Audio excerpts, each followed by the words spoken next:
നമുക്ക് വളരെ സുപരിചിതമായ ഒരു വേദഭാഗത്തിലേക്ക് നിങ്ങളുടെ ശ്രദ്ധയെ ക്ഷണിക്കുകയാണ്.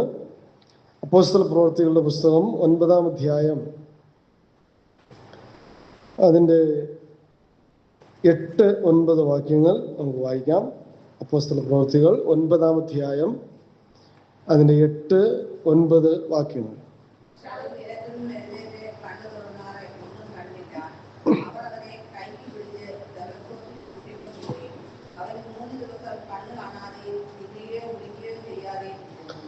ദൈവനാമത്തിന് മഹത്വം ഉണ്ടാകട്ടെ. നമുക്ക് വളരെ സുപരിചിതമായ ഒരു വേദഭാഗമാണ് അപ്പോസ്തല പ്രവൃത്തികൾ 9-ാം അധ്യായം.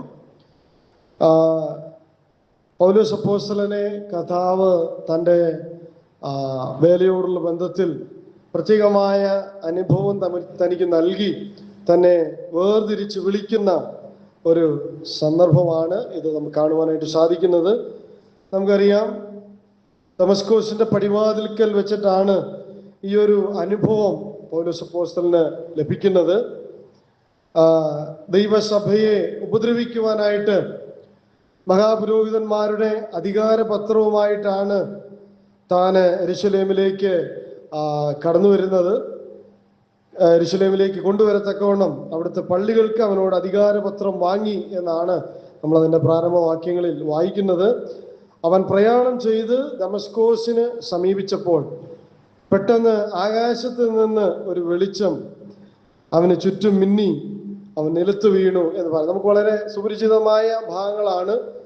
ആ വിഷയമല്ല ഞാൻ ഇന്ന് സംസാരിക്കുവാനായിട്ട് ആഗ്രഹിക്കുന്നത്. നമ്മൾ വായിച്ച ആ വാക്യത്തിൽ അവൻ നിലത്ത് വീഴുന്നുണ്ട്, കർത്താവിനോട് സംസാരിക്കുന്നുണ്ട്. എന്നാൽ അവൻ ശൗൽ നിലത്ത് നിന്ന് എഴുന്നേറ്റ് കണ്ണു തുറന്നാറെ ഒന്നും കണ്ടില്ല. അവർ അവനെ കൈക്ക് പിടിച്ച് ദമസ്കോസിൽ കൂട്ടിക്കൊണ്ടുപോയി. അവിടെ 3 ദിവസം കണ്ണ് കാണാതെയും തിന്നുകയോ കുടിക്കുകയോ ചെയ്യാതെയും ഇരുന്നു എന്നാണ് ശൗലിനെ കുറിച്ച് നമ്മൾ വായിക്കുന്നത്. ഞാൻ ഈ ഭാഗം കഴിഞ്ഞ നാളുകളിൽ പഠിച്ചപ്പോൾ കർത്താവ് എനിക്ക് നൽകിയ ചില ആലോചനകൾ ഞാൻ ഒരുമിച്ച് പങ്കുവയ്ക്കാം എന്ന് ആഗ്രഹിക്കുകയാണ്. ഇതിൻ്റെ ഹെഡ് ഞാൻ ടൈറ്റിൽ കൊടുത്തിരിക്കുന്നത് കാഴ്ച നഷ്ടപ്പെട്ട പൗലോസ് എന്നുള്ളതാണ്. കാഴ്ച നഷ്ടപ്പെട്ട പൗലോസ്. അപ്പോൾ പൗലോസിന് ഇവിടെ ഒരു പ്രത്യേകമായ അനുഭവം കർത്താവ് നൽകുകയാണ്. ആ വെളിച്ചത്തെക്കുറിച്ച് വീണ്ടും പൗലോസ് ആവർത്തിച്ച് പറയുമ്പോൾ സൂര്യന്റെ പ്രകാശത്തെ കവിയുന്ന ഒരു പ്രകാശം എന്ന് പറയുന്നുണ്ട്. പിന്നെ താൻ പറയുമ്പോൾ നട്ടുച്ചയ്ക്ക് സൂര്യന്റെ പ്രകാശത്തെ കവിഞ്ഞ ഒരു പ്രകാശം എന്ന് പറയുന്നുണ്ട്. അപ്പോൾ തൻ്റെ ജീവിതത്തിൽ ഇതുവരെ അനുഭവിച്ചിട്ടില്ലാത്ത ഒരു പ്രത്യേകമായ വെളിച്ചം, ഒരു പ്രത്യേകമായ അനുഭവം തനിക്ക് ദൈവം നൽകുവാനായിട്ടിടയായി. ആ വെളിച്ചത്തിന്റെ ആധിക്യം കൊണ്ടായിരിക്കാം ഒരുപക്ഷെ 3 ദിവസം താൻ കണ്ണ് കാണുവാൻ കഴിയാതെ അന്ധനായിട്ട് കഴിഞ്ഞത് എന്ന് നമുക്ക് ഓർക്കുവാനായിട്ട് സാധിക്കും. ഈ ദമസ്കോസിന്റെ പടിവാതിൽക്കൽ വരെയുള്ള ശൗലിന്റെ യാത്രയും ദമസ്കോസിൽ നിന്ന് മുന്നോട്ടുള്ള തൻ്റെ യാത്രയും നാം പരിഗണിക്കുമ്പോൾ AD-യും BC-യും എന്ന് പറഞ്ഞതുപോലെ, അല്ലെങ്കിൽ നമ്മൾ പറയാറുണ്ട് കോവിഡിന് മുൻപും കോവിഡിന് ശേഷവും എന്നൊക്കെ പറയാറുള്ളത് പോലെ ദമസ്കോസിന് മുൻപും ദമസ്കോസിന് ശേഷവും എന്ന് നമുക്ക് പറയുവാനായിട്ട് ഭയങ്കര ഡിഫറൻസ് ആണ്. ഒരു വലിയ വ്യത്യാസമാണ് തൻ്റെ ജീവിതത്തിൽ സംഭവിക്കുവാനായിട്ടിടയായി തീർന്നത്. ഞാൻ അവിടെ നിന്ന് ചിന്തിച്ചത്, പൗലോസിന് 3 ദിവസം ഒരുപക്ഷെ എന്തിനായിരിക്കും ഇത്ര വലിയൊരു, തന്നോട് ഡയറക്റ്റ് സംസാരിച്ചാൽ മതിയായിരുന്നു, പക്ഷെ ഒരു വലിയ പ്രകാശം തനിക്ക് നൽകി തന്നെ 3 ദിവസത്തേക്ക് ഇരുട്ടിലാക്കി. 3 ദിവസത്തേക്ക് കണ്ണ് കാണുവാൻ കഴിയാത്ത ഒരു അനുഭവത്തിലേക്ക് തന്നെ മാറ്റി നിർത്തി. ഇതുവരെ വളരെ ആരോഗ്യത്തോടും ഇതുവരെ വളരെ ദൃഢഗാത്രനായി, ഇതുവരെ വളരെ ഊർജ്ജസ്വലനായി, ഇതുവരെ വളരെ എന്താണെന്ന് ചോദിക്കാനായിട്ടുള്ള ധൈര്യത്തോടെയാണ് ഈ ശൗല് നടക്കുന്നത്. പക്ഷേ ഈ അനുഭവം തനിക്ക് ലഭിച്ചപ്പോൾ ശൗലിനെ അടിമുടി അത് മാറ്റിമറിക്കുവാനായിട്ട് ഇടയായിട്ട് തീർന്നു. ദൈവം പറഞ്ഞു, നിന്റെ ഓട്ടം മതി.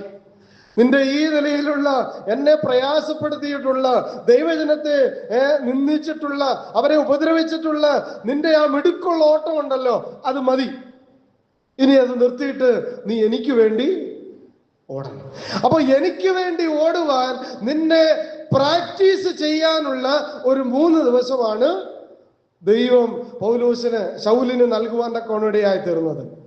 നമുക്കറിയാം, അടി തെറ്റിയാൽ ആനയും വീഴും എന്നാണ് പറഞ്ഞത്. എത്ര വലിപ്പമുണ്ടെങ്കിലും എത്ര കായിക ശേഷി ഉണ്ടെങ്കിലും, ഞാനൊരു കാര്യം പറയട്ടെ, ഇവിടെ ശൗലിനെ എന്ത് ചെയ്തു? 3 ദിവസത്തേന് കാഴ്ച ദൈവം നഷ്ടപ്പെടുത്തി. അത് ദൈവത്തിന്റെ പദ്ധതിയായിരുന്നു. കണ്ണ് കാണാൻ പാടില്ലെങ്കിൽ എത്ര മിടുക്കനായാലും ഒരു ഗുണവും ഇല്ല. അവരെ നമ്മൾ വായിക്കുന്നത്, അവർ അവനെ കൈക്ക് പിടിച്ച് ദമസ്കോസിലേക്ക് കൊണ്ടുപോയി. വളരെ മിടുക്കനാണ്, ആയുധമൊക്കെ ഉപയോഗിക്കാൻ അറിയാം, ചവിട്ടാനും തല്ലാനും കൊല്ലാനും മർദ്ദിക്കാനും ഒക്കെയുള്ള എല്ലാ പരിപാടിയും തന്റെ കയ്യിലുണ്ട്. പക്ഷേ കണ്ണില്ലെങ്കിലോ ഇതൊന്നും പ്രയോഗിക്കാനായിട്ട് സാധിക്കുകയില്ല. അപ്പോൾ ദൈവം ഒരു പ്രത്യേകമായ സാഹചര്യത്തിലേക്ക് ശൗലിനെ വരുത്തുവാനായിട്ട് ഇടയായി തീർന്നു. ഇനി ആ അനുഭവം, ആ 3 ദിവസം തന്നെ രൂപാന്തരപ്പെടുത്തുവാനായിട്ട് ഇടയായിട്ട് തീർന്നു. പ്രിയ ദൈവമക്കളെ, ഞാൻ ആ ആശയം ആത്മീയമായിട്ടൊന്ന് പറയാനായിട്ട് ആഗ്രഹിക്കുകയാണ്. ലോകപരമായിട്ടുള്ള തന്റെ കാഴ്ച അവസാനിച്ചു. ലോകപരമായി താൻ ഇതുവരെ വളരെ പ്രൗഢിയോടും വളരെ ബലത്തോടും അഭിമാനത്തോടും മഹാപുരോഹിതന്മാരുടെ അധികാരപത്രവുമായിട്ട് തന്റെ മതത്തിനു വേണ്ടി ഓടുവാൻ, അധ്വാനിക്കുവാൻ, കൊല്ലുവാൻ, വെട്ടുവാൻ പോകുന്ന ഒരു ചാവേറ് കണക്കെ, ഒരു തീവ്രവാദി കണക്കെ താൻ ഇതുവരെ പോകുകയായിരുന്നു. പക്ഷേ തന്നെ 3 ദിവസം തന്റെ കാഴ്ച നഷ്ടപ്പെടുത്തി തന്നെ ചില പുതിയ പാഠങ്ങളിലേക്ക് ദൈവം കൊണ്ടുവരുന്നത് നമുക്ക് കാണുവാനായിട്ട് സാധിക്കും. എന്തൊക്കെ കാര്യങ്ങളാണ് ഈ പ്രത്യേകമായ കാഴ്ച നഷ്ടപ്പെട്ട ആ അനുഭവത്തിൽ നിന്ന്, ആ ദിവസങ്ങളിൽ നിന്ന് പൗലോസ് പഠിച്ചത്, അല്ലെങ്കിൽ ശൗല് പഠിച്ചത്? അതാണ് നമുക്ക് ചിന്തിക്കുവാനായിട്ട് ആഗ്രഹിക്കുന്നത്. അതിന്റെ 12ാം വാക്യം നമുക്കൊന്ന് വായിക്കാം. അല്ല, അതിന് മുൻപ് അപ്പൊ ഒരു കാര്യം ചെയ്യാം, നമുക്ക് 10 മുതൽ അങ്ങ് വായിക്കാം.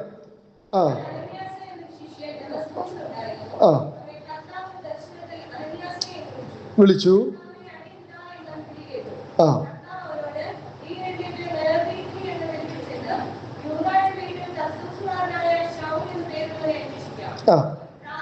സ്തോത്രം.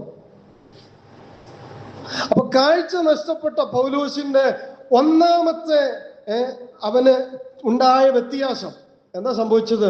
12ാം വാക്യം നമ്മൾ ആദ്യം എന്ത് വായിക്കുന്നത്? അവൻ സ്തോത്രം.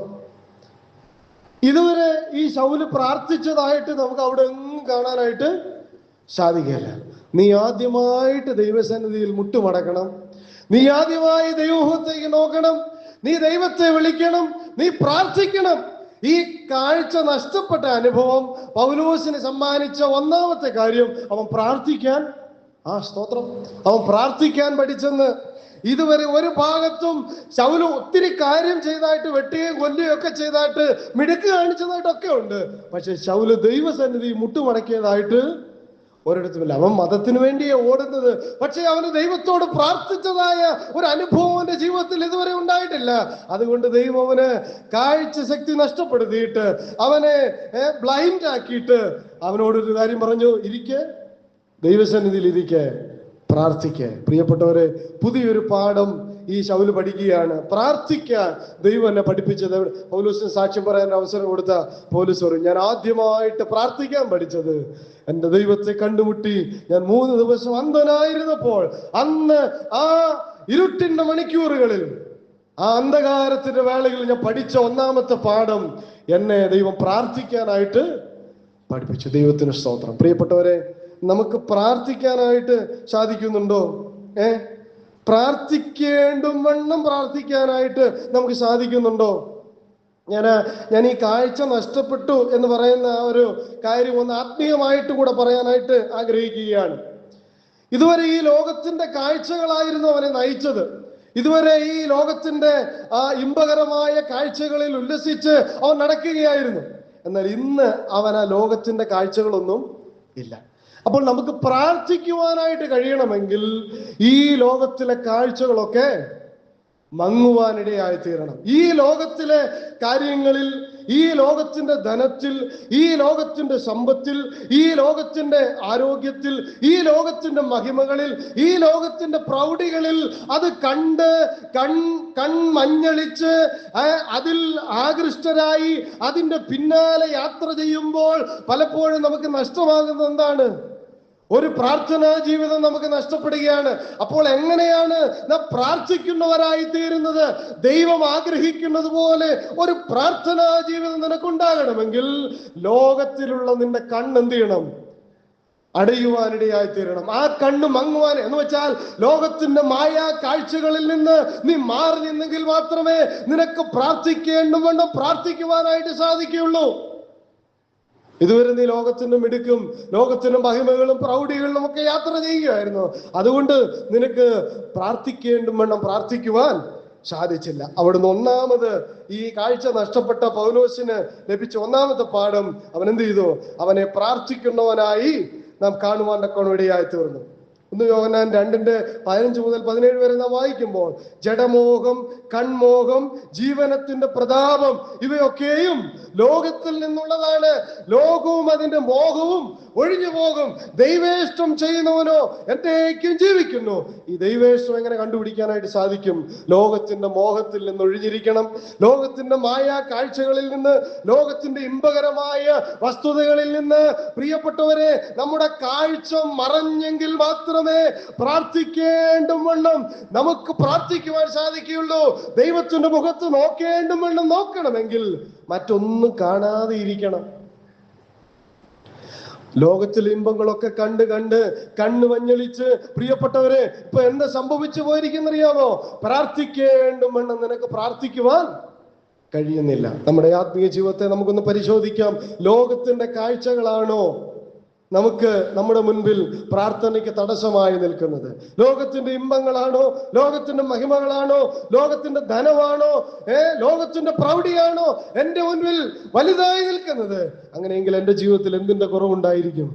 നിശ്ചയമായിട്ടും ഒരു പ്രാർത്ഥനയുടെ കുറവുണ്ടായിരിക്കും. ഈ പൗലോസിന്റെ ശൗലിന്റെ ജീവിതത്തിൽ ആദ്യമായി അവൻ പ്രാർത്ഥിക്കുന്നവനായിട്ട് നമുക്ക് കാണുവാനായിട്ട് സാധിക്കണം. ഒന്ന്, അവൻ പ്രാർത്ഥിക്കുന്നവനായി തീരുവാൻ ഇടയായി തീർന്നു. 2, അതിന്റെ 12ാം വാക്യത്തിൽ തന്നെ അവിടെ നമ്മൾ വായിക്കുകയാണ്, അനന്യാസ് എന്നൊരു പുരുഷൻ അകത്തു വന്ന് താൻ കാഴ്ച പ്രാപിക്കേണ്ടതിന് തന്റെ മേൽ കൈവയ്ക്കുന്നത് അവൻ, സ്തോത്രം, അതൊരു സ്വർഗീയമായ ദർശനമാണ്.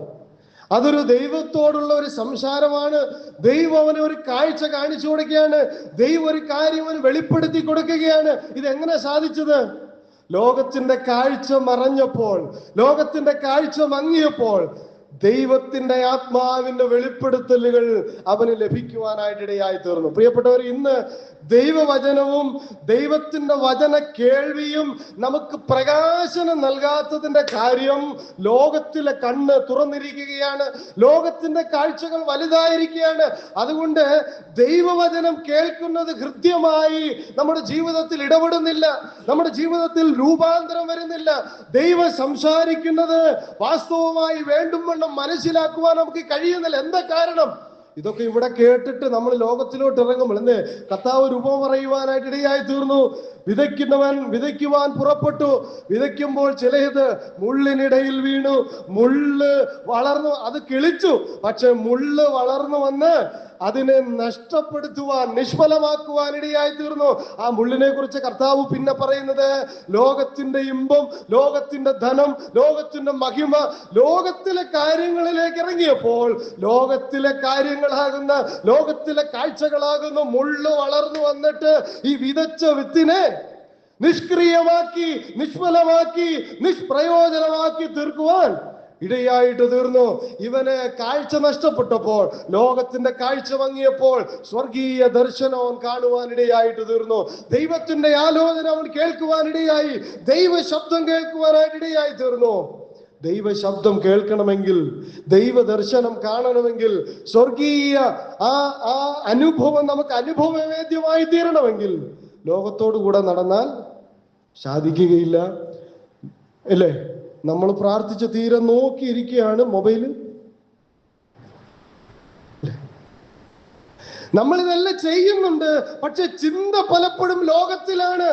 ചിന്ത പലപ്പോഴും നാളത്തെ വിഷയമാണ്, ചിന്ത പലപ്പോഴും ഭൗതികമാണ്, ചിന്ത പലപ്പോഴും സാമ്പത്തികമാണ്. ലോകത്തിലെ അനേക വിഷയങ്ങൾ നമ്മുടെ ഉള്ളിൽ തിങ്ങി നിറഞ്ഞു കിടക്കുക. അതിന്റെ ഇടയ്ക്കാണ് ഈ വിത്ത് വീഴുന്നത്. അതുകൊണ്ട് ഇതൊന്നും ഫലകരമായി വളരുന്നില്ല, തീരുന്നില്ല. പ്രിയപ്പെട്ടവരെ, അങ്ങനെയെങ്കിൽ ഈ വിത്ത് വളരണമെങ്കിൽ ഈ സ്വർഗീയ ദർശനം നമുക്ക് അനുഭവിക്കുവാൻ സാധിക്കണം. ഇതുവരെ പൗലോസ് അങ്ങനെ ഒരു അനുഭവം ഉണ്ടായിട്ടില്ല. ആദ്യമായിട്ട് അവൻ ഉണ്ടാകുന്നത്. അത് എപ്പോഴാണ് സംഭവിച്ചത്?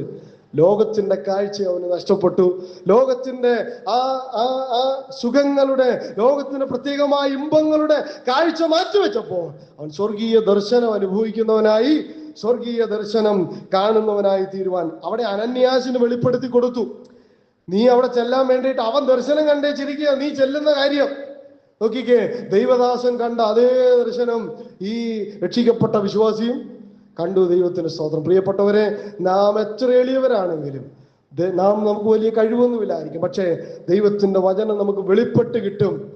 ആ വെളിപ്പെട്ട് കിട്ടുന്ന അനുഭവം നമുക്ക് ലഭിക്കണമെങ്കിൽ ലോകത്തോട് ചേർന്ന് നടന്നാൽ, ലോകത്തിന്റെ കാഴ്ചകളോട് ചേർന്ന് നടന്നാൽ നമുക്ക് സാധിക്കില്ല. കൊലോസ്യർ 3:2 നമ്മൾ വായിക്കുന്നത്, ഉയരത്തിലുള്ളത് ചിന്തിപ്പീൻ, ഭൂമിയിലുള്ളതല്ല ഉയരത്തിലുള്ളത് ചിന്തിപ്പീൻ. നമ്മൾ പലപ്പോഴും ഭൂമിയിലുള്ളത് ചിന്തിച്ചാ ജീവിക്കുന്നത്. ഇവിടെ ഇരിക്കുമ്പോഴും നമ്മൾ നാളത്തെ കാര്യങ്ങൾ ആലോചിക്കുന്നുണ്ട്, ഇവിടെ ഇരിക്കുമ്പോഴും നമ്മൾ മക്കളുടെ കാര്യങ്ങൾ ആലോചിക്കുന്നുണ്ട്, ഇവിടെ ഇരിക്കുമ്പോഴും നമ്മൾ സാമ്പത്തിക വിഷയങ്ങളെ കുറിച്ച് ആലോചിക്കുന്നുണ്ട്. മനസ്സിലായോ? നമ്മുടെ വിഷയം ഭൂമിയിലുള്ളതാ, ഉയരത്തിലുള്ളതാ. ഈ തിരുവചനത്തിൽ പറയുന്നത് ഉയരത്തിലുള്ളതാ നമ്മള് ദൈവദാസന്മാർ ദൈവവചനത്തിലൂടെ നമുക്ക് തരുന്നത്. പക്ഷേ ഉയരത്തിലുള്ളതിനേക്കാൾ നമുക്ക് പ്രാധാന്യം ഭൂമിയിലുള്ളതാണ്, ഭൂമിയിലുള്ളതാണ്. അതുകൊണ്ട് എന്ത് സംഭവിച്ചു?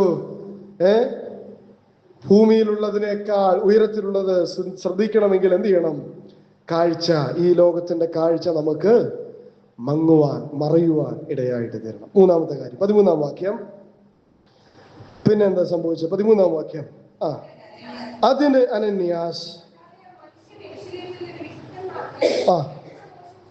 അയ്യോ സ്തോത്രം. അടുത്ത 3-ാമത്തെ കാര്യം ഇവിടെ അനന്യാസിനോട് പറഞ്ഞു, നീ അവിടെ ചെന്നിട്ട് നീ ചെല്ലുന്നത് നോക്കിയിരിക്കുക ഈ ശൗല്. ഇത് കേട്ട ഉടനെ അനന്യാസ് എന്താ പറഞ്ഞെന്നറിയാമോ? കർത്താവേ, ആ മനുഷ്യൻ യെരൂശലേമിലുള്ള നിന്റെ വിശുദ്ധന്മാർക്ക് എത്ര ദോഷം ചെയ്തവരാണ്. ശരിക്കും പറഞ്ഞ ഈ സമയമായപ്പോഴേ ദോഷം ചെയ്യൽ നിന്നു. ഇനി ആർക്കും ദോഷമൊന്നും ചെയ്യത്തില്ല. ഇനി എന്നാ ചെയ്യാൻ പോണേ? ഇനി നന്മ ചെയ്യാൻ പോവുക, ഇനി സ്നേഹം പറയാനായിട്ട് പോവുക. ഇവിടെ ഇത്രയും നാള് വിശുദ്ധന്മാർക്ക് ദോഷം ചെയ്തവനായ പൗലോസ്, അതാ ഞാൻ പറഞ്ഞേ, ഈ ദമസ്കോസ് വരെ ദോഷം ചെയ്യുന്നവനായിരുന്നു ഈ ശൗല്. എന്നാൽ ദമസ്കോസ് കഴിഞ്ഞ് ശൗലിനെ കുറിച്ച് കേട്ടിരുന്ന, അനുഭവിച്ച സാക്ഷ്യമാണ് ആര് പറഞ്ഞത്? അനന്യാസ് പറഞ്ഞത്. ഇവനെ കുറിച്ച് എന്താ കേട്ടിരുന്നത്? ഇവൻ വിശുദ്ധന്മാർക്ക് എത്ര ദോഷം ചെയ്തിരുന്നവന്. പക്ഷേ ദമസ്കോസിനപ്പുറം അവൻ ദൈവമക്കളെ സ്നേഹിക്കുന്നവനായി തീരാൻ പോവാ. നിന്നെ പറ്റി കേട്ടിരിക്കുന്ന സാക്ഷ്യം എന്ത് ചെയ്യാൻ പോവാ? മാറാനായിട്ട് പോകുക. അപ്പൊ പ്രിയപ്പെട്ടവരെ, നമ്മുടെ ആത്മീക ആ കണ്ണ് ഉണരുകയും നമ്മുടെ ഭൗതികമായ കണ്ണ്, ലോകത്തിന്റെ കണ്ണടയുകയും ചെയ്താൽ, മറഞ്ഞിരിക്കുകയും ചെയ്താൽ, നമ്മെ കുറിച്ച് കേട്ടിരിക്കുന്ന സാക്ഷ്യം പോലും വ്യത്യസ്തമായി തീരുവാനായിട്ട് ഇടയായിട്ട് തീരും. ഇവിടെ അവനെ കുറിച്ച് കേട്ടിരിക്കുന്ന സാക്ഷ്യം മാറുവാൻ ഇടയായിട്ട് തീർന്നു. ദമസ്കോസിനപ്പുറം ഒരു പുതിയ ശൗലായിട്ട് അവൻ യാത്ര ചെയ്യാൻ പോവുകയാണ്. യോഹന്നാന്റെ സുവിശേഷം 13-ാം അധ്യായം അതിന്റെ 35-ാം വാക്യം, നിങ്ങൾക്ക് തമ്മിൽ സ്നേഹമുണ്ടെങ്കിൽ നിങ്ങൾ എന്റെ ശിഷ്യന്മാരെന്ന് എല്ലാവരും അറിയുവാൻ ഇടയായിത്തീരും. ഇനി ഈ ശൗലിനെ എങ്ങനെ അറിയാൻ പോന്നെ? ദൈവത്തിന്റെ ശിഷ്യനായിട്ട് അറിയാൻ പോവുക. ഈ പൗലോസ് പിന്നെന്ത് ചെയ്തു? ലേഖനം എഴുതുവാനായിട്ട് ഇടയായി തീർന്നു. ഇവിടെ ഇതുവരെ അവൻ ദോഷം ചെയ്യുന്നവനായിരുന്നു. കൊരിന്ത്യ ലേഖനത്തിലെ ഏറ്റവും അവസാനത്തെ വാക്യം എന്തോന്നറിയാമോ? 2 കൊരിന്ത്യർ ഏറ്റവും അവസാനത്തെ വാക്യം, 16-ാം അധ്യായം അതിന്റെ 24-ാം വാക്യം.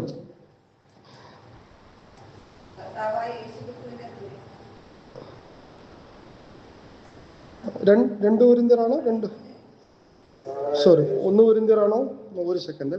1 കൊരിന്ത്യർ 16-ന്റെ 24-ാം വാക്യം.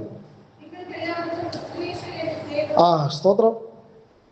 പൗലോസ് ലേഖനം എഴുതിയപ്പോ വിശുദ്ധന്മാരോട് പറയുക, നിങ്ങൾക്കെല്ലാവർക്കും എൻ്റെ സ്നേഹം. ഇതുവരെ നിങ്ങളെല്ലാവരെയും ഞാൻ അടിക്കുന്നവനായിരുന്നു, ഇതുവരെ നിങ്ങളെല്ലാവരെയും ഞാൻ ഉപദ്രവിക്കുന്നവനായിരുന്നു, ഇതുവരെ നിങ്ങളെ കൊല്ലുന്നവനായിരുന്നു.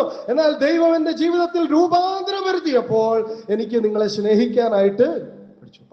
പൗലോസിനോട് സാക്ഷ്യം പറയാൻ പറഞ്ഞ ദൈവം എന്നെ സ്നേഹിക്കാൻ പഠിപ്പിച്ചത് ഈ ദമസ്കോസിന്റെ പടിവാതിൽ. ഇതുവരെ ഞാൻ ഉപദ്രവിക്കുന്നവനായിരുന്നു, ഇതുവരെ ഞാൻ ദോഷം ചെയ്യുന്നവനായിരുന്നു, ഇതുവരെ ഞാൻ നിഷ്ഠൂരനായിരുന്നു. എന്നാൽ ദൈവം അതിൽ നിന്ന് എന്നെ മാറ്റി. ലോകത്തിന്റെ കണ്ണ് എന്റെ ജീവിതത്തിൽ അന്നടഞ്ഞോ, അന്ന് ഞാൻ വിശുദ്ധന്മാരെ സ്നേഹിക്കാൻ പഠിച്ചു. ഇതാ സഹോദരന്മാർ ഒത്തൊരുമിച്ച് വസിക്കുന്ന എത്ര ശുഭവും എത്ര മനോഹരവുമാകുന്നു. സ്നേഹത്തിന്റെ ലേഖനം തന്നെ അവിടുന്ന് ഈ പൗലോസ് എഴുതുവാന്റെ കൊണ്ടിടയായി തീർന്നു. 1 കൊരിന്ത്യർ 13-ാം അധ്യായത്തിലേക്ക് നമ്മൾ കടന്നു വരുമ്പോൾ സ്നേഹത്തെ പറ്റി പറയുക. സ്നേഹം ചീർക്കുന്നില്ല, അയോഗ്യമായി നടക്കുന്നില്ല, ദോഷം കണക്കിടുന്നില്ല, ദയ കാണിക്കുന്നു, കരുണ കാണിക്കുന്നു. അല്ലേ, എത്ര കാര്യങ്ങൾ ആ സ്നേഹത്തെ കുറിച്ച് പഠിച്ചു. ഇതെല്ലാം എവിടുന്നാ പഠിച്ചേ? ഇതെല്ലാം ഈ ദമസ്കോസിന്റെ പടിവാതിൽക്കൽ വെച്ച് ദൈവം അവനെ പഠിപ്പിക്കുവാനിടയായി. ഇതെവിടുന്നാ കിട്ടുന്നത്? പ്രിയപ്പെട്ടവരെ, ലോകത്തിന്റെ കണ്ണ് മങ്ങിയപ്പോൾ വിശുദ്ധന്മാരെ സ്നേഹിക്കാനായിട്ട്, ദൈവത്തെ സ്നേഹിക്കുവാനായിട്ട്, ദൈവജനത്തെ സ്നേഹിക്കുവാനായിട്ട് അവൻ പഠിക്കുക. അവനെ കുറിച്ച് കേട്ടിരുന്ന സാക്ഷ്യം മാറുവാന്റെ കോണം ഇടയായിട്ട് തീർന്നു. 14-ാം വാക്യം.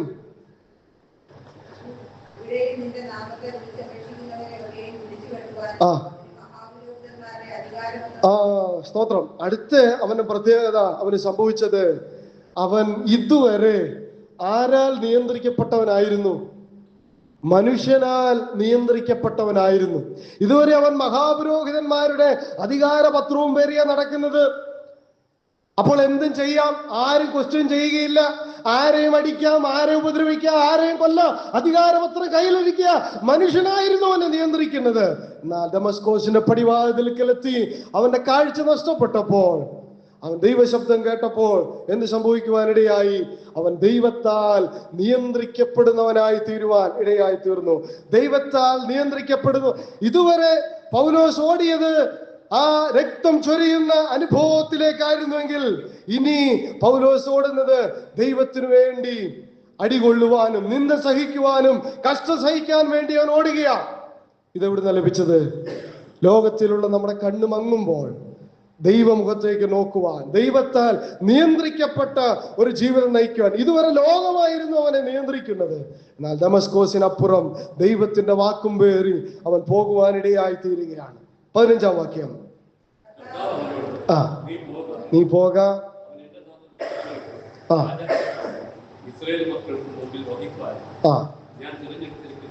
സ്തോത്രം. 5-ാമത്തെ പ്രത്യേകത, കാഴ്ച നഷ്ടപ്പെട്ട പൗലോസിന്റെ 5-ാമത്തെ പ്രത്യേകത, അവൻ ദൈവത്തെ സാക്ഷിക്കുന്നവനായി തീർന്നു എന്നുള്ളതാണ്. ദൈവത്തെ സാക്ഷിക്കുന്നവനായി തീർന്നു. ആരുടെയൊക്കെ മുൻപിലാണ്? അവൻ എന്റെ നാമം ജാതികൾക്കും രാജാക്കന്മാർക്കും ഇസ്രായേൽ മക്കൾക്കും മുൻപിൽ വഹിപ്പാൻ ഞാൻ തിരഞ്ഞെടുത്തിരിക്കുന്ന ഒരു പാത്രം എന്ന് പറഞ്ഞു. ക്രിസ്തുവിന് വേണ്ടി സാക്ഷ്യം വഹിക്കുവാൻ നമുക്ക് കഴിയുന്നുണ്ടോ പ്രിയപ്പെട്ടവരെ? ഇല്ല എന്നാണ് ഉത്തരവെങ്കിൽ എന്താ അതിന് കാരണം? എന്താ കാരണം? ലോകമാണ് വലുതായി കണ്ടുകൊണ്ടിരിക്കുന്നത്. ലോകത്തിലെ കാഴ്ചകളാണ് വലുതായി കണ്ടുകൊണ്ടിരിക്കുന്നത്. എന്നാൽ ലോകത്തിന്റെ കാഴ്ച മങ്ങുമ്പോൾ ഈ ക്രിസ്തുവിന് വേണ്ടി സാക്ഷ്യം വഹിക്കുവാൻ, ഈ ക്രിസ്തുവിന് വേണ്ടി ജീവിക്കുവാൻ, ഈ ക്രിസ്തുവിന് വേണ്ടി നിലനിൽക്കുവാൻ നമുക്കിടയായിട്ട് തീരും. അവൻ എന്ത് ചെയ്തു? ജാതികൾക്ക് എന്ന് വെച്ചാൽ അവിശ്വാസികൾക്ക് മുൻപിൽ അവൻ മാതൃകയുള്ളവനായി തീർന്നു. രാജാക്കന്മാർ എന്ന് വെച്ചാൽ അധികാരസ്ഥർക്ക് മുൻപിൽ അവൻ മാതൃകയുള്ളവനായി തീർന്നു. ഇസ്രായേൽ മക്കൾ എന്ന് വെച്ചാൽ ദൈവത്തിന്റെ ജനത്തിന് മധ്യേ അവൻ മാതൃകയുള്ളവനായി തീർന്നു. നോക്കിക്കേ, പലപ്പോഴും നമ്മൾ കോമൺ ഒരു ക്രിസ്ത്യൻ ലൈഫാണ് നയിച്ചുകൊണ്ടിരിക്കുന്നത്, അല്ലേ? ക്രിസ്തുവിനെ യഥാർത്ഥമായി അവിശ്വാസികളുടെ മുൻപിൽ സാക്ഷീകരിക്കാനായിട്ട് നമുക്ക് സാധിക്കുന്നുണ്ടോ? നിങ്ങൾ കള്ളനെ കണ്ടാൽ അവരോടുകൂടെ കൈയടിക്കുന്നു, അവരോടുകൂടെ കൂടുന്നു. പ്രിയപ്പെട്ടവർ, എന്താ കാര്യം? ക്രിസ്തുവിന്റെ ദർശനത്തിന്റെ കുറവാണ്. നമ്മുടെ കാഴ്ച മൊത്തവും ലോകത്തിൽ കിടക്കുക. അതുകൊണ്ട് ക്രിസ്തുവിന് വേണ്ടി സാക്ഷ്യം വഹിക്കാൻ നമുക്ക് സാധിക്കുന്നില്ല. അപ്പോൾ ക്രിസ്തുവിന് വേണ്ടി സാക്ഷ്യം വഹിക്കണമെങ്കിൽ അവിശ്വാസികൾക്ക് മുൻപിൽ, അധികാരസ്ഥർക്ക് മുൻപിൽ, ദൈവജനത്തിന് മുൻപിൽ ക്രിസ്തുവിന് വേണ്ടി സാക്ഷ്യം വഹിക്കുന്നവനായി പൗലോസ് തീരുവാനായിട്ട് ഇടയായിട്ട് തീർന്നു. മത്തായിയുടെ സുവിശേഷം 5-ാം അധ്യായം 13-ാം വാക്യം നമ്മൾ വായിക്കുകയാണ്. നിങ്ങൾ ഭൂമിയുടെ ഉപ്പാകുന്നു. നമ്മുടെ പേരെന്നാ? ഉപ്പ്. പക്ഷേ ഉപ്പിനൊരു പ്രശ്നമുണ്ട്. ഉപ്പുകാരമില്ലാതെ പോയാൽ പിന്നെ അതിനെ ഒന്നിനും, നമ്മുടെ പേര് ഉപ്പെന്ന, പക്ഷെ ശരിക്കും കാരമുള്ള ഉപ്പുകളായി ഈ ലോകത്തിൽ മധുരം കൊടുക്കുന്നവരായി, സ്വാദ് വിളമ്പുന്നവരായി, ക്രിസ്തുവിനെ വെളിപ്പെടുത്തുന്നവരായി, ക്രിസ്തുവിനെ സാക്ഷിക്കുന്നവരായി തീരുവാൻ നമുക്ക് സാധിക്കുന്നുണ്ടോ? നിങ്ങൾ ലോകത്തിന്റെ വെളിച്ചമാകുന്നു, പക്ഷേ വിളക്ക് കത്തിച്ച് പറയിൻ കീഴ് വെച്ചിരിക്കുന്ന അനുഭവമാണെങ്കിൽ ആർക്കും അത് പ്രയോജനപ്പെടുകയില്ല. നമ്മളെ ലോകത്തിൽ ദൈവമാക്കി വെച്ചിരിക്കുന്നത് മറ്റുള്ളവർക്ക് മുൻപിൽ സാക്ഷികളായി തീരാനാണ്. പൗലോസിന് അത് സാധ്യമായിട്ട് തീരുവാനിടയായി തീർന്നു. എവിടെ നിന്ന്? ദമസ്കോസിന്റെ പടിവാതിൽക്കൽ 3 ദിവസം അന്ധനായിരുന്നപ്പോൾ അവൻ മനസ്സിലാക്കിയ ഒരു കാര്യമുണ്ട്. ഞാൻ ക്രിസ്തുവിന് വേണ്ടി സാക്ഷ്യമായി തീരുവാനായിട്ടാണ് ദൈവം എന്നെ തെരഞ്ഞെടുത്തിരിക്കുന്നത്. ദൈവം എന്നെ ഒരു പാത്രമാക്കി തെരഞ്ഞെടുക്കുവാനിടയായി. ജാതികൾക്ക് മുൻപിൽ, അവിശ്വാസികൾക്ക് മുൻപിൽ ഞാൻ സാക്ഷ്യം വഹിക്കണം. രാജാക്കന്മാർക്ക് മുൻപിൽ, അധികാരസ്ഥർക്ക് മുൻപിൽ ഞാൻ മാതൃകയായിരിക്കണം. ഇസ്രായേൽ ജനത്തിന് എന്ന് വെച്ചാൽ ദൈവത്തിന്റെ ജനത്തിന്റെ മധ്യേ ഞാൻ സാക്ഷ്യം വഹിക്കണം. ഈ പാഠം എവിടുന്നാ പഠിച്ചേ? ലോകത്തിന്റെ കാഴ്ച മങ്ങി 3 ദിവസം പൗലോസ് ഇരുന്നപ്പോൾ പുതിയ പാഠം അവൻ പഠിക്കുവാൻ ഇടയായി തീർന്നു. യേശുവിന്റെ സാക്ഷിയായി തീരുവാൻ അവനിടയായിട്ട് തീർന്നു. ദൈവത്തിന് സ്തോത്രം. 16-ാം വാക്യം.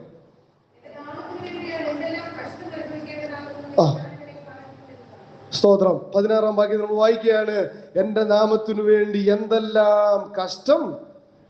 ഇതുവരെയോ അവന്റെ നാമത്തിലുള്ളവരെല്ലാം കഷ്ടപ്പെടുത്തുന്നവനായിരുന്നു, അല്ലേ?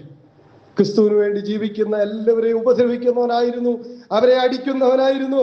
എന്നാൽ ആ 3 ദിവസം കർത്താവിനോട് ചേർന്നിരുന്നപ്പോൾ അവന് സ്വർഗീയമായ ദർശനം ലഭിച്ചപ്പോൾ പൗലോസ് മനസ്സിലാക്കി, ഇനി കഷ്ടം കൊടുക്കുകയല്ല, കഷ്ടം അനുഭവിക്കുന്നവനായി ഞാൻ തീരുകയാണ്. കഷ്ടം സഹിക്കുന്നവനായി എനിക്കൊരു പുതിയ ദൗത്യം ദൈവം ഏൽപ്പിച്ചിരിക്കും. ഇനി ഞാൻ കഷ്ടപ്പെടുത്തുന്നവനല്ല, കഷ്ടപ്പെടുന്നവനായിട്ട് തീരുക, അല്ലെ?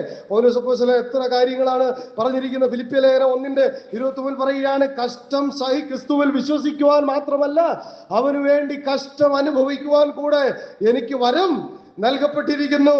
അപ്പോസ്തലപ്രവൃത്തി 14:22 വായിക്കും, നാം അനേക കഷ്ടങ്ങളിൽ കൂടെ ദൈവരാജ്യത്തിൽ കടക്കേണ്ടതാകുന്നു. കൊരിന്ത്യർക്ക് എഴുതിയ 2-ാം ലേഖനം 11-ാം അധ്യായം 23 മുതൽ 28 വരെയുള്ള വാക്യങ്ങളിൽ എത്ര വിഷയമാണ്. തടവ്, പലവട്ടം പട്ടിണി, ചങ്ങല, പൈതാഹം, ഇല്ലേ, കാരാഗ്രഹം, അങ്ങനെ എത്ര നീണ്ട വലിഞ്ഞ ഒരു വലിയ ലിസ്റ്റ് ഇവിടെ കൊടുത്തിട്ടുണ്ട്. ഞാൻ സമയമില്ലാത്തതുകൊണ്ട് ഇത് എടുക്കുന്നില്ല. പറയാണ്, ഇതെല്ലാം സഹിക്കുവാൻ ആണ് ദൈവം എന്നെ വിളിച്ചത്. പ്രിയപ്പെട്ടവരെ, നമ്മളെ കഷ്ടം സഹിക്കുവാനായിട്ടാണ് ദൈവം വിളിച്ചിരിക്കുന്നത് എന്നുള്ള മനസ്സിലാക്കൽ നമുക്ക് ഉണ്ടാകുമ്പോഴാണ്, കഷ്ടങ്ങളും പ്രയാസങ്ങളും ഒക്കെ വരുമ്പോൾ നമുക്ക് ദൈവത്തോട് ചേർന്നിരിക്കുവാനായിട്ട് സാധിക്കുന്നത്. ഒരിക്കൽ എന്ത് ചെയ്തു?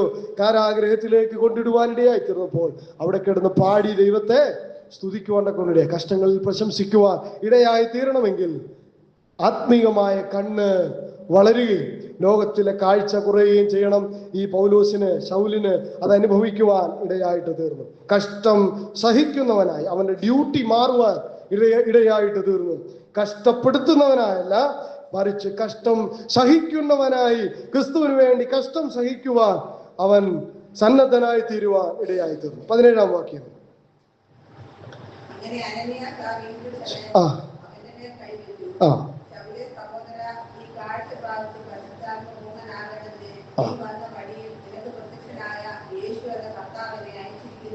ദൈവത്തിന് സ്തോത്രം. അവിടെ ഒരു വാക്യം നമ്മൾ വായിക്കുന്നത്, അവൻ എന്ത് ചെയ്തു? നീ കാഴ്ച പ്രാപിച്ച് പരിശുദ്ധാത്മ പൂർണ്ണനായി. ഇതുവരെ പൗലോസിന്റെ ജീവിതത്തിൽ, ശൗലിന്റെ ജീവിതത്തിൽ ഇതുവരെ അങ്ങനെ ഒരു അനുഭവം തനിക്ക് ഉണ്ടായിട്ടില്ല. എന്നാൽ ആ 3 ദിവസങ്ങൾ തനിക്ക് പുതിയൊരു അനുഭവം സമ്മാനിക്കുവാൻ, പരിശുദ്ധാത്മ പൂർണ്ണനായി തീരുവാൻ ഇടയായിട്ട് തീർന്നു. പരിശുദ്ധാത്മാവിൽ നിറയുവാനായിട്ട് ഇടയായി തീർന്നു. ദൈവത്തിന്റെ ആത്മാവിന്റെ ആ പരിവർത്തനം അവൻ അനുഭവിക്കുവാനായിട്ട് ഇടയായിട്ട് തീർന്നു. അവിടെ ഒരു പേരും കൂടെ അവനെ വിളിച്ചു. അങ്ങനെ അനന്യാസ് ആ വീട്ടിൽ ചെന്ന് അവന്റെ മേൽ കൈവച്ച്, ശൗലേ, ശൗലേ, സഹോദര. സ്തോത്രം. അവന്റെ പേര് മാറി. അവനെ അതിസംബോധന ചെയ്യുന്ന കാര്യം, ഇതുവരെ അവനെ നിഷ്ഠൂരനായിട്ടാണ് വിളിച്ചിരുന്നത്. പൗലോസ് പറയുന്നത്, ആ പാപികളിൽ ഒന്നാമനായിരുന്നു. അവർക്ക് എല്ലാവർക്കും ഒരു അവസരം കൊടുത്താൽ അവർ പറയും, ഇതുപോലെ ഞങ്ങളെ പീഡിപ്പിച്ച ഒരു മനുഷ്യൻ ഇല്ല. പക്ഷെ ഇന്ന് ആ മനുഷ്യനെ ഈ ദൈവദാസൻ വിളിക്കുക, ശൗലേ, സഹോദര. പരിശുദ്ധാത്മ പൂർണ്ണനായി തീരുമ്പോൾ പ്രിയപ്പെട്ടവരെ, നമുക്ക് ആ സഹോദര്യ ബന്ധം അനുഭവിക്കുവാനായിട്ട് ഇടയായിട്ട് തീരും. പരിശുദ്ധാത്മ പൂർണ്ണനായിട്ട് താൻ നിറയുവാനെ കൊണ്ടിടയായി തീർന്നു. ശൗലിനെ കുറിച്ച് ഇതുവരെ ഉണ്ടായിരുന്ന കാഴ്ചപ്പാട് മാറിയിട്ട് ഇന്ന് അവനെ ഒരു സഹോദരനായി പരിഗണിക്കുവാൻ തൻ്റെ കൂട്ട് വിശ്വാസികൾക്ക് ഇടയായി തീർന്നു എന്നുള്ളത് നമുക്ക് കാണുവാനായിട്ട് സാധിക്കും. അതാണ് അവന് ഏഴാമതായിട്ട് അവന് ലഭിച്ച അനുഭവം. 18-ാം വാക്യം. അല്ല, ഒരുവൻ ക്രിസ്തുവിലായാൽ അവൻ എന്ത് ചെയ്യും? പുതിയ സൃഷ്ടിയായി. അങ്ങനെ ഒരു പുതിയ സൃഷ്ടിയായി, സഹോദരനായി പുനർജനിക്കുവാൻ അവൻ ഈ 3 ദിവസം ഇടയായിട്ട് തീർന്നു. അതുകൊണ്ട് അവൻ പരിശുദ്ധാത്മ പൂർണ്ണനായി അവന്റെ യാത്ര തുടരുവാൻ ഇടയായി. 18-ാം വാക്യം.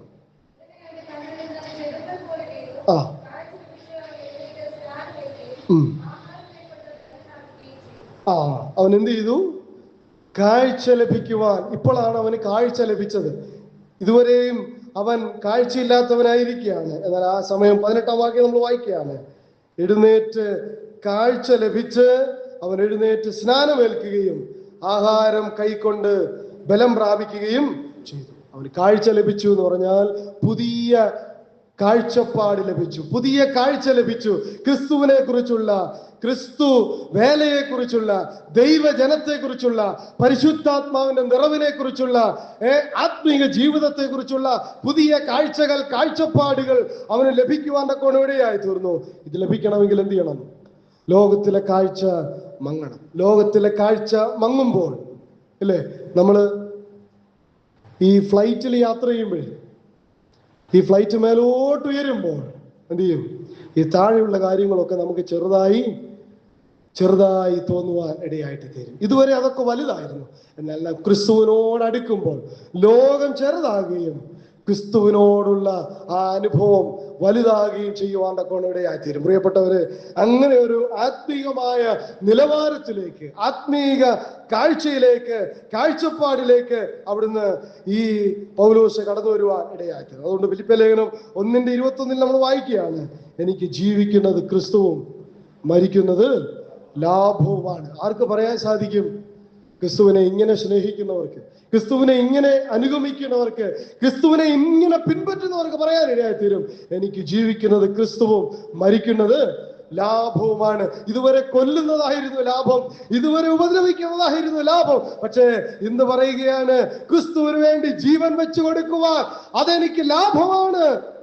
ജീവിക്കുന്നെങ്കിൽ ക്രിസ്തുവിനായി, മരിക്കുന്നെങ്കിൽ ക്രിസ്തുവിനായി. ഇല്ല, റോമാലേഖനത്തിൽ പൗലോസ് പറയുന്നു, നാം ജീവിക്കുന്നുവെങ്കിൽ കർത്താവിനായി ജീവിക്കുന്നു, മരിക്കുന്നുവെങ്കിൽ നാം കർത്താവിനായി മരിക്കുന്നു. അതുകൊണ്ട് ജീവിക്കുന്നുവെങ്കിലും മരിക്കുന്നുവെങ്കിലും നാം കർത്താവിനുള്ളവരാകുന്നു. ആരാ ഇത് പറഞ്ഞത്? പണ്ട് മനുഷ്യനെ കൊന്നു നടന്ന, പണ്ട് ദൈവജനത്തെ ഉപദ്രവിച്ച് നടന്ന ശൗലിനെ കൊണ്ട് ദൈവം അത് പറയിപ്പിക്കാൻ ഇടയായി. ഞാൻ ജീവിക്കുന്നെങ്കിൽ ക്രിസ്തുവിനായി ജീവിക്കുവാൻ ഇടയായിത്തീരും. മരിക്കുന്നത് ലാഭമാണ്. ക്രിസ്തുവിന് വേണ്ടി ജീവിച്ച് മരിക്കുവാൻ സാധിക്കുന്നത് ലാഭമാണ് നാം പറയുവാൻ ഇടയായിത്തീർന്നു. എബ്രായർ 13:13 നമ്മൾ വായിക്കുന്നു, നാം അവന്റെ നിന്ന് ചുമന്നുകൊണ്ട് പാളയത്തിന് പുറത്ത് അവന്റെ അടുക്കൽ ചെല്ലുക. ഇതുവരെ ഞാൻ നിന്ദിക്കുന്നവനായിരുന്നു, എന്നാൽ ഇന്ന് ഞാൻ ക്രിസ്തുവിന്റെ നിന്ന വഹിച്ച് പാളയത്തിന് പുറത്തേക്ക്, ലോകത്തിലേക്ക് ഇറങ്ങാനായിട്ട് പോകുക. അനേകർക്ക് മുൻപാകെ ക്രിസ്തുവിന്റെ മഹത്വമുള്ള സാക്ഷ്യമായി പൗലോസ് നിലനിൽക്കുവാനിടയായി തീർന്നു. ഈ പൗലോസിന്റെ പഴയ ചരിത്രം പറഞ്ഞാൽ ആരും ഇതൊന്നും വിശ്വസിക്കുകയില്ല. ഇത്രമേൽ ദൈവത്തിന് വേണ്ടി പ്രയോജനപ്പെട്ട മറ്റൊരു ദൈവദാസനില്ല എന്ന് പറയത്തക്കവണ്ണം അത്രമേൽ ദൈവം അവനെ ഉപയോഗിക്കുവാനിടയായി. എന്താ കാരണം? ലോകത്തിന്റെ കാഴ്ച നഷ്ടപ്പെട്ടു, എന്നിട്ട് ദൈവികമായ കാഴ്ച അവന് ലഭിക്കുവാൻ കൊണം ഇടയായി തീർന്നു. 19-ാം വാക്യം. സ്തോത്രം. മതി. അടുത്ത അവിടെ നമ്മൾ 9-ാമതായിട്ട് മനസ്സിലാക്കുന്നത്, അവൻ ശിഷ്യന്മാരോട് കൂടെ സ്തോത്രം ഒരു കൂട്ടായ്മ ബന്ധം അവൻ അനുഭവിക്കുവാനിടയായി. സഹോദരന്മാരോടുകൂടെയുള്ള ഒരു അഭേദ്യമായ ബന്ധം അവൻ അനുഭവിക്കുവാനിടയായി. ഇന്ന് ഒരപ്പത്തിന്റെ അംശികളാണ്, പക്ഷെ കണ്ടാൽ എന്ത് ചെയ്യത്തില്ല? മിണ്ടത്തില്ല. കണ്ടാൽ കൈ കൊടുക്കില്ല. പക്ഷെ ഒരേ അപ്പത്തിൽ നിന്ന് യാതൊരു കൂശലുമില്ലാതെ എന്ത് ചെയ്യും?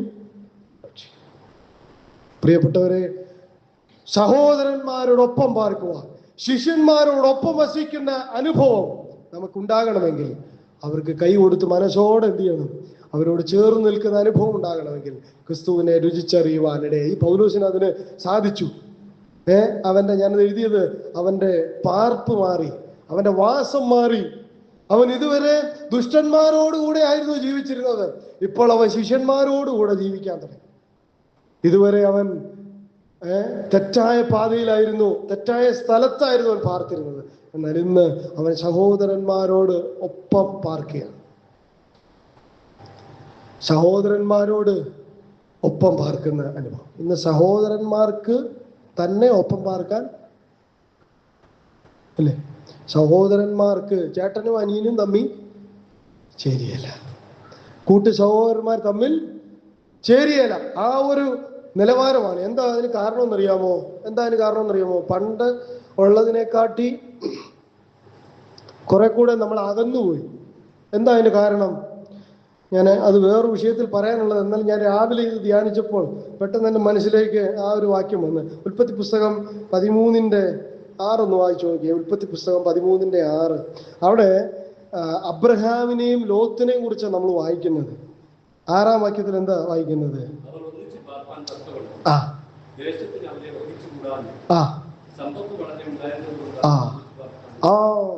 എന്നാ പ്രശ്നം?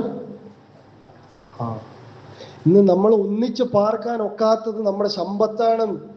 ഇത് അവിടെ മാത്രമല്ല കേട്ടോ എഴുതിയിരിക്കുന്നത്. 36:7 കൂടെ നോക്കും. 36:7 അവിടെ ഏശാവിനെയും യാക്കോബിനെയും കുറിച്ച് അവിടെ പറയുന്നത്. 36:7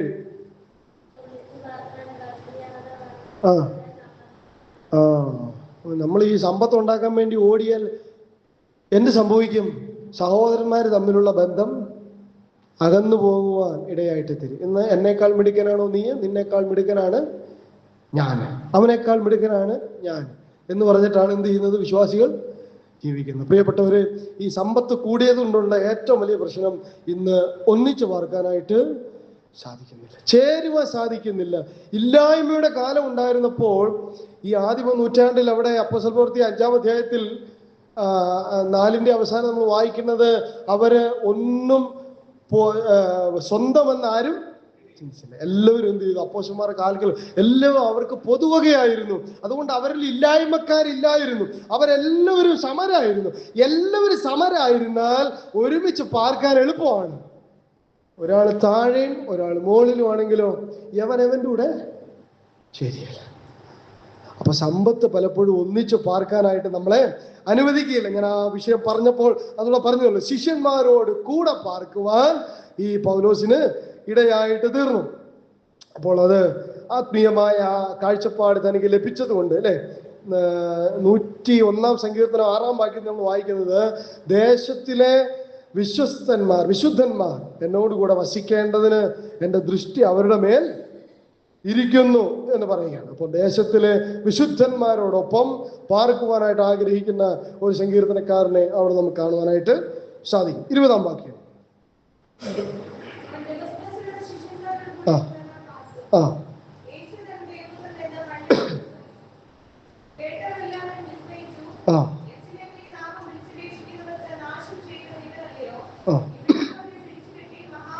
ആ മതി. അവിടെ നമ്മൾ വായിച്ചത് എന്ത് ചെയ്തു? യേശു ക്രിസ്തുവിനെ ദൈവമെന്ന് പ്രസംഗിക്കുവാനും തെളിയിക്കുവാനും അവനിടയായി. എന്ന് വെച്ചാൽ ക്രിസ്തുവിനെ കുറിച്ച് മറ്റുള്ളവരോട് പങ്കുവയ്ക്കുന്നവനായി പൗലോസ് തീരുവാൻ ഇടയായി തീർന്നു. ക്രിസ്തുവിനെ കുറിച്ച് പ്രസംഗിക്കുവാൻ പഠിച്ച ബൈബിൾ സ്കൂളായിരുന്നു ഈ 3 ദിവസം. ക്രിസ്തുവിനെ മനസ്സിലാക്കുവാൻ, ക്രിസ്തുവിനെ രുചിച്ചറിയുവാനുള്ള അത് പഠിക്കുന്ന പഠനവേദിയായിരുന്നു ഈ കാഴ്ച നഷ്ടപ്പെട്ട 3 ദിവസം. ആ 3 ദിവസം എന്ത് ചെയ്തു? ഈ ക്രിസ്തുവിനെ മനസ്സിലാക്കി അല്ലേ? അവിടെ പൗലോസ് ചോദിക്കുന്നുണ്ട്, നീ ആരാകുന്നു കർത്താവേ? നീ ഉപദ്രവിക്കുന്ന യേശുവാകുന്നു ഞാൻ എന്ന് പറഞ്ഞ് ദൈവത്തിന്റെ ശബ്ദം കേട്ടു തുടങ്ങി. ആ ദിവസം അവൻ പ്രാർത്ഥിച്ചു, ദൈവത്തോട് കൂടെയിരുന്നു, ദൈവത്തിന്റെ സ്വർഗീയമായ ദർശനവും കണ്ടു. അത് കഴിഞ്ഞപ്പോൾ എന്ത് ചെയ്യുന്നു? ക്രിസ്തുവിനെ കുറിച്ച് അനേകർക്ക് അവൻ തെളിയിച്ചു കൊടുക്കുവാൻ ഇടയായി. മറ്റുള്ളവരോട് തർക്കിക്കുന്നവനായി ക്രിസ്തു തന്നെ രക്ഷിതാവെന്ന് ഉറപ്പിച്ചു പറയുവാനിടയായി. ആ പുരുഷന്മാരോട് പറയുന്നത്, അതേനാ പുരുഷന്മാരെ എന്ന് പറഞ്ഞ് അവിടെ പ്രൗഢഗംഭീരമായ ഒരു പ്രസംഗം തന്നെ പൗലോസ് നടത്തുവാനിടയായി തീർന്നു. ഈ അറിവ് എവിടുന്ന് കിട്ടിയതാണ്? ഈ പരിജ്ഞാനം എവിടുന്ന് കിട്ടിയതാണ്? പ്രിയപ്പെട്ടവർ, നമുക്ക് രണ്ടു വാക്ക് ദൈവസന്നിധിയിൽ പറയണമെങ്കിൽ നമ്മൾ എന്ത് ചെയ്യണം? ലോകത്തിന്റെ കാഴ്ചകളിൽ നിന്ന് മാറി ദൈവസന്നിധിയിലേക്ക് ഇരിക്കുമ്പോൾ ദൈവം നമുക്ക് തന്നെ വെളിപ്പെടുത്തി തരുവാൻ ഇടയായിട്ട് തീരും. ക്രിസ്തുവിനെ സാക്ഷിക്കുവാൻ, ക്രിസ്തുവിനെ പ്രസംഗിക്കുവാൻ, അവൻ തന്നെ രക്ഷിതാവെന്ന് ഉറപ്പിക്കുവാൻ, തർക്കിച്ച് വിജയിക്കുവാൻ അവനിടയായിട്ട് തീർന്നു. അപ്പോൾ അത്രമേൽ അറിവ് ഈ പൗലോസിന് ആ ദിവസങ്ങളിൽ ലഭിക്കുവാൻ ഇടയായി തീർന്നു. 22-ാം വാക്യം നമ്മൾ വായിക്കുക. ശൗലോ മേൽക്കുമേൽ ശക്തി പ്രാപിച്ചു. ശൗലോ മേൽക്കുമേൽ ശക്തി പ്രാപിച്ചു. അപ്പൊ ശക്തി പ്രാപിക്കണമെങ്കിൽ എന്ത് ചെയ്യണം? ദൈവസന്നിധിയിൽ ഇരിക്കണം. ദൈവസന്നിധിയിൽ ഇരിക്കണം. ദൈവമുഖത്തേക്ക് നോക്കണം. ലോകത്തിന്റെ മായ കാഴ്ചകൾ, ലോകത്തിന്റെ ഇമ്പ കാഴ്ചകളൊക്കെ മാറ്റിവെക്കുമ്പോൾ ദൈവമുഖത്തേക്ക് നോക്കുമ്പോൾ ദൈവത്തിൽ നിന്ന് ശക്തി പ്രാപിക്കുവാൻ ഇടയായി. ഇതുവരെയുള്ള ശക്തി ആരോഗ്യമായിരുന്നു. ഇതുവരെയുള്ള ശക്തി വാളെടുത്ത് വെട്ടാനുള്ള അറിവായിരുന്നു. ഇതുവരെയുള്ള ശക്തി മഹാപുരോഹിതന്മാരുണ്ടെന്നുള്ള ബലമായിരുന്നു. പക്ഷേ ഇനിയുള്ള ശക്തി അടി കൊള്ളാൻ വേണ്ടിയിട്ടും ക്രിസ്തുവിന് വേണ്ടി കഷ്ടം സഹിക്കാൻ വേണ്ടിയിട്ടും ഉള്ള ശക്തിയാണ്. കാരാഗ്രഹത്തിൽ കിടന്ന് പാട്ടുപാടാനുള്ള ശക്തിയാണ്. ക്രിസ്തുവിനെ ഉയർത്തുവാനുള്ള അറിവാണ് അവൻ അത് പ്രാപിച്ചത്. ഈ 3 ദിവസം ആ കാഴ്ച അവന് നഷ്ടപ്പെട്ടു. ലോകത്തിന്റെ കാഴ്ചകളിൽ നിന്ന് മാറി ക്രിസ്തുവിന് വേണ്ടി സാക്ഷ്യം വഹിക്കുന്നവനായി തീരുവാൻ ശൗൽ മേൽക്കുമേൽ ശക്തി പ്രാപിച്ച് ബലപ്പെടുവാൻ ആ അനുഭവം തനിക്ക് ഇടയായി തീർന്നു. അതിന്റെ 13-ാം അധ്യായം അതിന്റെ 9-ാം വാക്യം കൂടെ നോക്കാം. 13-ാം അധ്യായം 9-ാം വാക്യം, 12-ാമത്തെ കാര്യം.